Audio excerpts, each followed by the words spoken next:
Alors la Gemara de ce matin, Chok Israël, Shabbat 41. Et le Nishmat Nathan ben Haya. Rabbi Zera avak amishtamet de Rav Yehuda de Baal et Mesak l'Arad Israël. Rabbi Zera, son maître était Rav Yehuda. Et Rabbi Zera habitait le Babylone. Et un jour, il a décidé de faire Aliyah en Israël. Mais le problème était que son maître, Rav Yehuda, a interdit de faire la Aliyah. Pourquoi? Rav Yehuda a étudié un verset en Jérémie, en Yirmiyahu, chapitre 27, qui dit « Bavel ayuvahu veshamayu » à Bavel, ils seront exilés et c'est là-bas qu'ils resteront. Alors, Rav Yehuda, il a dit, si le verset dit clairement qu'il faut rester à Babylone, ça veut dire que tu n'as pas le droit de retourner en Israël, jusqu'à qu'un jour te donne un nouveau signe. Rav Yehuda interdit, mais Rabbi Zera, il voulait absolument aller en Israël. Et Rachid dit, mais comment tu peux aller contre ton maître?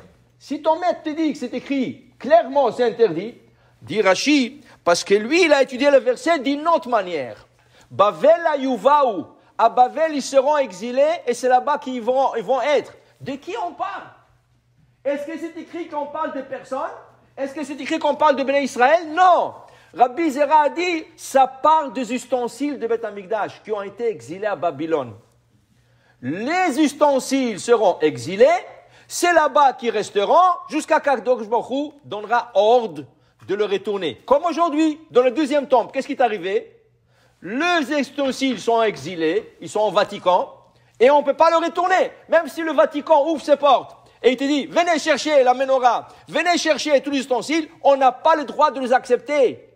On n'a pas le droit, jusqu'à qu'Akadosh Baruch Hu nous donne le droit. Alors Rabbi Zera, il a étudié que ce verset parle d'ustensiles, pas des hommes. Donc il voulait aller en Israël faire la Aliyah, mais son maître a interdit. Alors, il voulait se sauver. Mais il aimait tellement Rav Yehuda, il aimait Rav Yehuda, il ne pouvait pas se sauver sans lui dire, bon, le dernier au revoir. Alors, il ne peut pas lui dire qu'il va en Israël. Qu'est-ce qu'il a dit? Il a dit, exil, je vais aller et je vais apprendre encore une chose de lui. Rien que vous sachiez, Rabbi Zera, pour aller en Israël, il a fait 40 jeûnes, pour oublier toute la Torah qu'il a étudiée toute sa vie à Babylone. Il a dit, le niveau de Torah d'Israël n'est pas égal au niveau, ça veut dire, il est beaucoup plus élevé que le niveau de Torah de Babylone. Et pourtant, à Babylone, il y avait des grands sommités.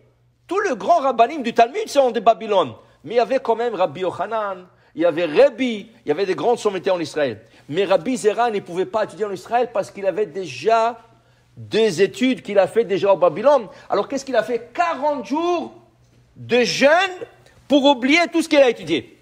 Et là, qu'est-ce qui arrive? Il va voir son maître, il ne le trouve pas à la maison. Dit la Gemara, où est-ce qu'il trouve Rav Yehuda? Dans le bain public, dans le hammam. Et là-bas, il ne se fait pas voir, il se cache, et il est en train de regarder son maître, et il entend Rav Yehuda dire à son shamash, donne-moi du savon, donne-moi une peigne, et ouvre ta bouche pour sortir la laine, pour que la chaleur de ta bouche sorte, okay? Et buvez de l'eau. Dit Rabbi Zera, Amar, il m'a l'obati et la lishmo adavar zedai. Ça, c'est le plus grand enseignement que je peux quitter Bavel pour aller en Israël avec. Quel enseignement? Qu'est-ce qu'il a dit? Emmenez-moi du savon, emmenez-moi un pain. Dit la Gemara. Un Talmid Chacham, un érudit, quand il parle, il faut prendre sa parole banale et il faut comprendre qu'est-ce qu'il est en train de dire. Pourquoi il a dit, donnez-moi une peine, donnez-moi comment on appelle ça, du savon. Vous savez, dit la Gemara, comment on appelle le langage, l'hébreu que nous parlons? La Shon HaKodesh, la langue sacrée. Pourquoi? Dit le Maïmonide, pourquoi notre langue s'appelle la langue sacrée? Car on n'a pas une définition, on n'a pas de mots pour définir les organes génitaux. Dans toutes les langues, les organes génitaux ont un nom. En hébreu, on dit erva. C'est pas un nom, c'est un surnom. On ne veut pas parler de ça. Ça, c'est Kodesh. C'est une langue sacrée. Mais là, c'est une langue aussi qu'on utilise pour la Torah. Donc, on aurait pu penser que dans un bain public, on n'a pas le droit de parler hébreu. parle français, parle anglais, parle n'importe quoi, mais pas hébreu. Rabbi Yehuda est en train de dire à son shamash en hébreu, donne-moi du savon, donne-moi une peigne pour se coiffer. Qu'est-ce que tu comprends par là? Il est en train de lui dire, malgré que c'est la Shona Kodesh, tu peux le dire dans la salle, pas le salle de bain, dans le bain public. Dans le bain public. Après, quand il a dit ouvrez la bouche, pourquoi? Dit la Gemara, il voulait que, quand tu ouvres la bouche, il y a l'air chaud qui sort de ton corps. Et il y a l'air chaud du bain qui rentre dans ton corps. Et Rashi explique, ça fait sortir, ça fait transpirer. Et tout le mauvais, le microbe et tout ce qu'il y a dans le corps sort à travers le pore que tu as dans ton corps, à travers la transpiration. Alors il fallait ouvrir la bouche pour que l'air du hammam rentre dans son corps pour qu'il sorte de la transpiration. Et ça, c'était médical. Et après ça, quand il a débuvé, il dit la Gemara, la plupart des gens qui ont des problèmes de digestion parce qu'ils ne boivent pas de l'eau. Okay? Alors il dit ici, buvez de l'eau.